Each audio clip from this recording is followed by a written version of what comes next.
사도신경으로 우리의 신앙을 하나님께 고백하겠습니다.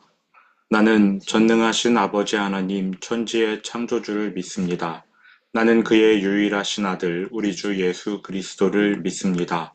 그는 성령으로 잉태되어 동정녀 마리아에게서 나시고 본디오 빌라도에게 고난을 받아 십자가에 못 박혀 죽으시고 장사된 지 사흘 만에 죽은 자 가운데서 다시 살아나셨으며 하늘에 오르시어 전능하신 아버지 하나님 우편에 앉아 계시다가 거기로부터 살아있는 자와 죽은 자를 심판하러 오십니다. 나는 성령을 믿으며 거룩한 공교회와 성도의 교제와 죄를 용서받는 것과 몸의 부활과 영생을 믿습니다. 아멘. 나는 포도나무요 너희는 가지라. 그가 내 안에 내가 그 안에 거하면 사람이 열매를 많이 맺나니 나를 떠나서는 너희가 아무것도 할 수 없음이라. 아멘. 거룩하신 아버지 하나님, 지난밤 우리에게 안식을 주시고 이 아침 우리를 말씀 듣는 자리로 불러주셔서 감사합니다.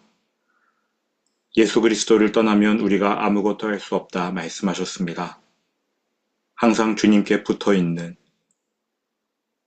포도나무이신 주님께 붙어있는 가지가 되어 하나님이 기뻐하시는 열매들로 하나님을 영화롭게 하는 우리들이 되게 하여 주옵소서. 오늘 주님께 꼭 붙어있기 원합니다. 우리를 붙여주십시오. 우리를 붙잡아 주옵소서. 이제 말씀을 듣습니다. 바르게 깨닫는 은혜 허락하여 주실 줄 믿으며 예수님 이름으로 기도합니다. 아멘. 본문은 다니엘 10장 1절부터 10절입니다. 다니엘 10장 1절에서 10절 말씀 함께 봉독하겠습니다.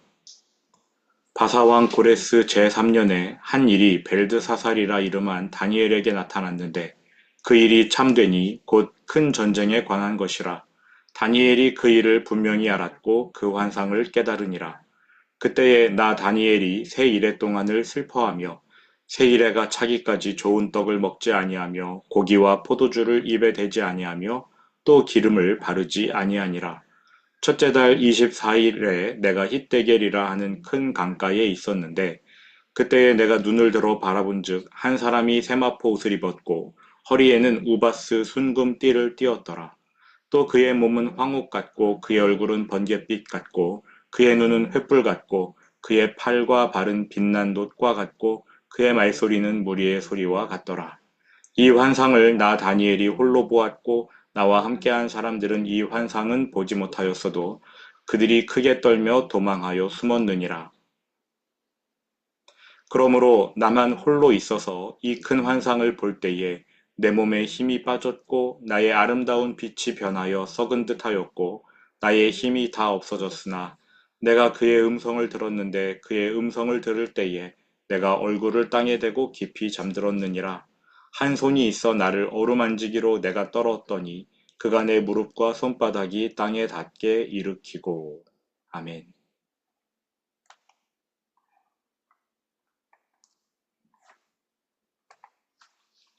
다니엘 10장은 다시 환상입니다. 배경 설명 없이 바로 들어가겠습니다. 1절 바사왕 고레스 제3년에 바사왕 고레스 원년이 BC 539년이므로 3년은 BC 537년에서 536년 사이입니다. 이때 유대인들이 바벨론에서 예루살렘으로 귀환하지요. 다니엘은 유대인 포로들이 안전하게 돌아갈 수 있도록 도와줬을 겁니다. 그리고 그의 삶에서 중요한 사건, 사자굴에 들어가는 일이 일어나는데 유대인들이 일단 본국으로 귀환한 후에 그 사건은 일어났을 겁니다. 어쨌든 바사왕 고레스 제3년은 유대인들이 본국으로 귀환하는 해다. 이렇게 기억하시기 바랍니다. 바사왕 고레스 제3년에 한 일이 벨드사살이라 이름한 다니엘에게 나타났는데 그 일이 참되니 곧 큰 전쟁에 관한 것이라. 다니엘이 보았던 환상의 주제는 큰 전쟁, 큰 전쟁에 관한 것이었습니다. 다니엘이 그 일을 분명히 알았고 그 환상을 깨달으니라. 이미 9장에서 하나님이 다니엘에게 지혜와 총명을 주셨기 때문에 다니엘은 그 지혜와 총명으로 환상을 보자마자 의미를 깨달아 알았습니다. 2절 그때에 나 다니엘이 세 이래 동안을 슬퍼하며.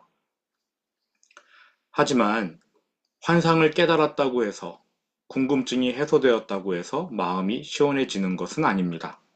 다니엘은 환상의 내용을 감당할 수 없었던지 21일, 3주일 동안 슬퍼합니다. 저는 신앙생활의 기본 베이스가 기쁨이라는 것을 인정하고 믿습니다. 그러나 그게 전부는 아닙니다. 때때로 하나님께서 우리 마음에 슬픔을 주기도 하십니다. 삶에 슬퍼할 일이 전혀 없는데 일정 기간 하나님이 주시는 슬픔 때문에 괴로워하면서 기도의 자리로 나아가는 일 있습니다. 만일 우리 신앙생활이 TV에 나오는 목회자들의 설교 마냥 항상 기쁨, 기쁨, 기쁨, 기쁨 일변도로 점철된다면 애통하는 자의 복을 설파하신 예수님은 이해할 수가 없겠지요. 예수님이 신앙생활 제대로 못하셔서 애통하는 자가 복되다라고 말씀하신 것입니까? 어느 순간부터 교회 안에서는 마치 매 순간 기뻐해야 하고 그것이 바른 신앙이고 신앙의 표준인 것처럼 굳어져 버렸습니다만 엄밀히 말해 그건 반쪽짜리입니다. 물론 슬픈 일이 생겨도 성령께서 주시는 원인을 알 수 없는 기쁨 때문에 넉넉히 견디는 일도 있습니다. 하지만 정반대로 슬퍼할 일이 없으나 하나님께서 주시는 원인을 알 수 없는 슬픔 때문에 울어야 하는 일도 생깁니다. 다니엘은 환상을 보았고 그 의미를 깨달아 알았습니다. 큰 전쟁에 관한 내용이기에 마음이 무겁습니다. 그런데 엄밀히 말하면 다니엘과는 무관한 일입니다. 이때쯤 다니엘의 나이가 거의 100세가 다 되었으니 곧 죽을 겁니다. 환상으로 본 그 전쟁은 먼 미래에나 일어날 것이고요. 다니엘은 자녀가 없을 것 같아요. 환관이 되었기 때문에. 그러니 먼 미래에 일어날 전쟁에 대해서 다니엘이 슬퍼한다? 안타까워할 수는 있겠지만 슬퍼서 21일 동안 금식한다? 말이 안 되지요. 여러분 지금 일어나고 있는 이스라엘 이란 전쟁을 보면서 슬퍼하십니까? 거리가 멀면 당장 지금 일어나는 일에 대해서도 우리는 이건 나와 무관한 일이야 라고 생각하는 게 우리 아닙니까? 근데 다니엘은요, 먼 미래의 일을 봤어요. 그러니까 다니엘이 느끼는 슬픔은 이거 인간적인 감정이 아닙니다. 논리적으로 두려워하거나 이성적으로 염려하는 그러한 걱정이 아닙니다. 하나님이 초자연적으로 주신 슬픔이에요.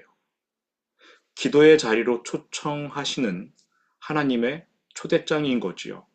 슬픔을 던져주시고 그 슬픔을 부여안고 기도의 자리로 나아오게 하시는 겁니다. 슬픔의 초대장을 받은 겁니다.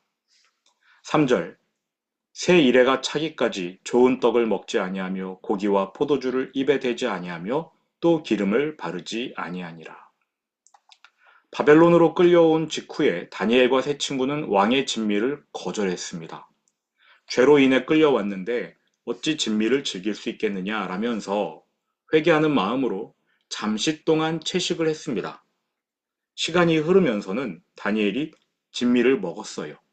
그러나 지금 그 환상 때문에 이유를 알 수 없는 슬픔이 찾아왔기 때문에 기도해야 하기 때문에 다니엘은 떡, 고기, 포도주 금합니다. 몸에 향유를 바르지도 않습니다. 금식하는 거지요.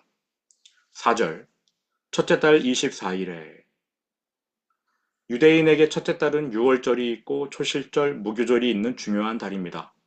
유월절은 1월 14일, 무교절은 15일부터 22일까지, 그리고 초실절은 그 안에 들어가는 주일. 그러니까 1월 24일이면 이 모든 절기가 다 끝난 후입니다. 그때 내가 hit데겔이라 하는 큰 강가에 있었는데, hit데겔은 티그리스 강, 바벨론을 가운데 두고 흐르는 두 개의 물줄기가 티그리스 유프라테스 강인데 위쪽에 있는 게 티그리스 강입니다. 22일 동안 절제하며 슬픔을 끌어안은 채 기도하다가 티그리스 강으로 나아갔는데 바로 그때에 예수님을 만나게 되지요. 5절 그때에 내가 눈을 들어 바라본즉 한 사람이 세마포 옷을 입었고 허리에는 우바스 순금띠를 띄었더라. 여러분들이 요한계시록을 공부하셨다면 이 사람의 외형, 묘사만 보고도 그 정체를 쉽게 알 수 있을 겁니다. 5절에서 이 사람 세마포 흰옷을 입었고 허리, 가슴에 순금띠를 띄었다고 합니다. 6절 또 그의 몸은 황옥 같고 그의 얼굴은 번갯빛 같고 그의 눈은 횃불 같고 그의 팔과 발은 빛난 놋과 같고 그의 말소리는 무리의 소리와 같더라. 요한계시록 1장에 나오는 묘사와 한번 비교해 보시기 바랍니다. 제가 화면에 요한계시록 1장 말씀을 띄워 드리겠습니다.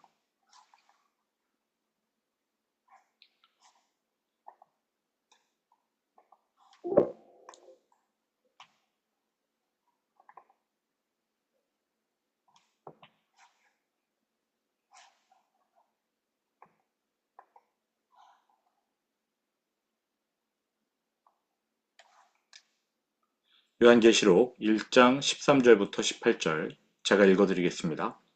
촛대 사이에 인자 같은 이가 발에 끌리는 옷을 입고 가슴에 금띠를 띠고 그의 머리와 털의 희기가 흰 양털 같고 눈 같으며 그의 눈은 불꽃 같고 그의 발은 풀무불에 단련한 빛난 주석 같고 그의 음성은 많은 물소리와 같으며 내가 볼 때에 그의 발 앞에 엎드러져 죽은 자 같이 되매 그가 오른손을 내게 얹고 이르시되 두려워하지 말라 나는 처음이요 마지막이니 곧 살아있는 자라 내가 전에 죽었었노라 볼지어다 이제 세세토록 살아있어 사망과 음부의 열쇠를 가졌노니 처음이요 마지막 살아있는 자이시고 전에 죽었었고 예수 그리스도지요.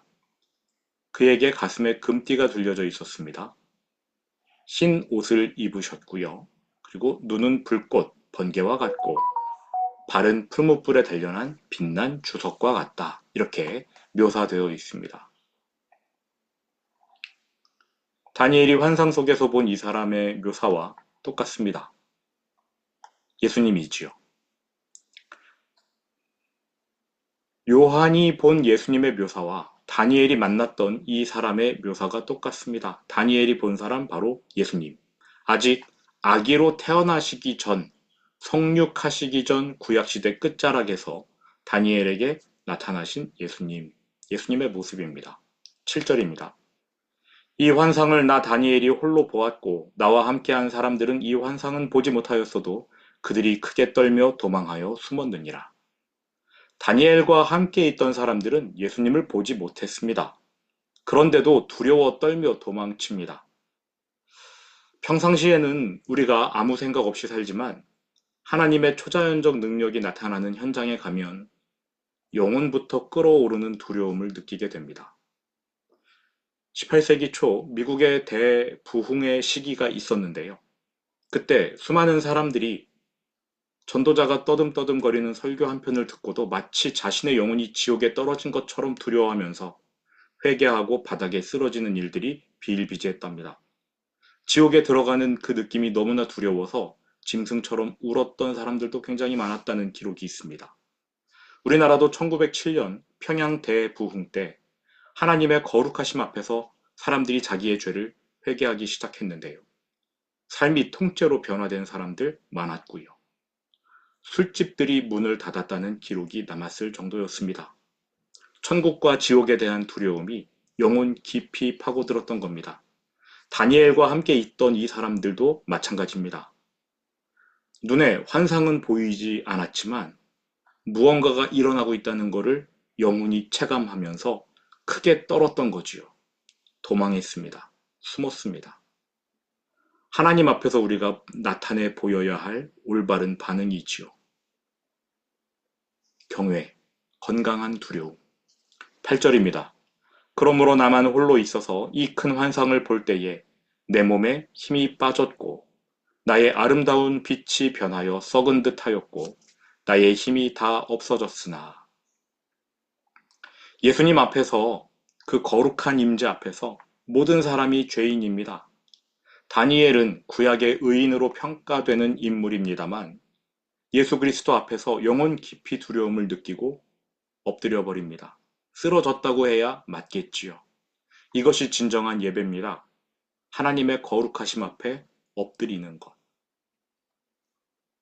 내가 그의 음성을 들었는데 그의 음성을 들을 때에 내가 얼굴을 땅에 대고 깊이 잠들었느니라. 예수님의 음성에 정신을 잃어버렸습니다. 그냥 잠든 정도가 아니라 혼절한 거지요. 10절.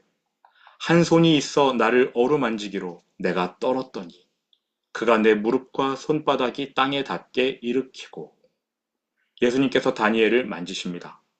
다니엘을 일으키시는데 감히 다니엘이 얼굴을 들지 못해요. 그의 무릎과 손바닥이 땅에 닿았다는 것은 엎드린 자세 아니겠습니까? 다니엘은 예수님을 쳐다볼 엄두조차 못 냅니다. 예수님을 만난 자리에서 우리가 나타낼 수 있는 유일한 반응이 있지요. 죽은 것처럼 엎드리는 것. 여호수아가 하나님의 군대 대장 앞에서 바짝 엎드렸습니다. 다니엘이 그랬고 사도 요한이 그랬습니다. 사도 바울도 다메섹 도상에서 예수님을 만나자마자 바로 엎드렸습니다. 요한계시록에서 사도 요한은 예수님을 보자마자 자기가 죽은 사람과 같이 되었다라고 고백합니다. 혼절한 거지요. 예수님이 흔들어 깨우고 일으켜 세우십니다. 두려워하지 말라. 여러분, 이게 예배입니다. 하나님을 두려워하는 것. 우리의 예배 가운데 하나님을 두려워하는 마음과 태도가 있는지요? 성경 인물 중에 하나님을 직접 만났는데 별로 두려워하지 않은 사람도 있습니다. 야곱이 대표적이지요. 저는 야곱이 참 좋습니다. 막대 먹고 뻔뻔했기 때문에 좋아해요. 다니엘은 예수님을 보자마자 그 거룩함에 압도되어 쓰러졌는데 야곱은 에서에게 죽을 것 같다는 두려움, 삶의 그 고민 때문에, 그것도요, 하나님 말씀 믿으면 다 해결될 문제인데 본인이 믿지 않아서 고민한 거고요. 자기 죽을 것 같아서 거룩하신 예수님을 만나자마자 예수님의 멱살부터 잡습니다. 예수님 얼굴을 빤히 쳐다보고는 씨름합니다. 복 내놓으라고, 에서한테서 나 좀 보호해달라고, 또 돈도 많이 벌게 해달라고 애원합니다. 그래서 떠나시려는 예수님의 뒤통수에 대고 이름을 알려달라고 한 거 아니겠습니까? 당시에는 힘센 신의 이름을 알면 그 이름을 주문처럼 사용해서 돈을 많이 벌 수 있다는 미신이 유행했거든요. 우리도 그러한 욕심 좀 있지 않습니까? 예수님 통해서 돈 벌려는. 그래서 야곱이 예수님의 이름을 알려달라고 한 겁니다. 뭐 예수님을 경외하려고 이름을 여쭌 게 아니에요. 야곱은 그냥 철저하게 나밖에 모릅니다. 뻔뻔하고 막대 먹은 인간이에요. 그럼 이 당시에 야곱의 나이가 어리냐? 어리니까 이렇게 한 거냐? 아닙니다. 91세입니다. 다니엘하고 비슷해요. 사도 요한하고 비슷해요. 얼마나 다릅니까? 야곱은 그 나이 되도록 인격 형성이 안 된 겁니다. 물론 하나님이 나중에 야곱을 아주 심하게 굴리십니다. 50년 뒤에 그가 죽을 즈음에는 거의 아브라함, 이삭처럼 거룩하게 변하긴 합니다. 제가 왜 갑자기 야곱 이야기를 꺼냈냐면요. 다니엘과 비교하기 위해서가 아닙니다. 예수님의 입장으로 한번 생각해 보시지요. 예수님이 보실 때 다니엘이나 야곱이나 둘 다 사랑하는 자녀입니다. 그리고 지금 다니엘도 슬픔에 빠졌고 야곱도 슬픔에 빠져 있어요. 우리 기준으로 두 사람의 슬픔을 저울질하면 야곱의 슬픔은 매우 저급합니다. 천박해요. 자기 재산 에서에게 빼앗기고 자기가 죽을까봐 슬퍼하는 거고요. 다니엘의 슬픔은 너무나 고상합니다. 앞으로 일어날 전쟁, 온 세계가 폭풍 속으로 휘말려 들어갈 것 같은 그 두려움, 그것을 어떻게든 막아보려고 하는 다니엘의 그러한 고민, 다르지요. 위대하고 고급집니다. 그런데 예수님께서 이 두 사람을 똑같이 찾아가 주셨다는 거예요. 이 사실이 중요합니다. 여러분은 야곱하고 닮아 있습니까? 다니엘하고 닮아 있습니까? 저는 야곱 쪽에 가깝습니다. 그래서 제가 야곱을 좋아해요. 제 성경 인물 중에 좋아하는 사람 두 사람이 있는데 하나가 야곱이고 다른 하나가 요나입니다. 비슷하니까요. 뻔뻔하고 막대 먹었으니까요. 그런데도 하나님의 끈질긴 사랑이 붙잡아 주시는 것을 보여주는 대표적인 인간들 아닙니까? 우리가 야곱처럼 신앙이 없고 욕심만 덕지덕지하고 막돼 먹은 인간이지만 우리가 슬퍼할 때에, 슬픔 속에서 주님을 찾을 때에 주님이 만나 주신다. 이 사실 여기에 우리의 소망이 있는 거 아니겠습니까? 지금 다니엘에게도 마찬가지입니다. 그의 슬픔이 고상하더라도 해결책은 예수님이 찾아와 주시는 것뿐입니다. 그러한 예수님의 사랑이 다니엘의 삶에 드리워졌고 또 야곱의 삶에서는 매우 크게 나타났습니다. 이제 그 사랑이 우리의 삶에 임할 차례. 우리가 그 사랑을 온전히 믿고 붙잡을 차례입니다. 여러분 오늘 예수님이라는 포도나무에 붙어 계십시오. 포도나무 없이 여러분 혼자 살 수 없습니다. 가지는 그냥 죽는 거예요. 포도나무 없으면. 오늘 포도나무에 꼭 붙어 계시면서 예수님의 그 사랑을 붙잡으시기 바랍니다. 아무리 여러분이 가지고 있는 슬픔, 아픔들이 천박하고 저급할지라도 예수님이 그 슬픔과 아픔을 존귀하게 여기시고 찾아와 주십니다. 기도하십시오. 예수님 말고는 답이 없어요. 예수님 말고 여러분이 가지고 있는 문제 답이 없습니다. 그 예수님을 꼭 붙잡고 살아가시는 오늘 하루 되었으면 좋겠습니다. 들은 말씀 마음에 품고 주기도문으로 오늘 예배를 마치겠습니다.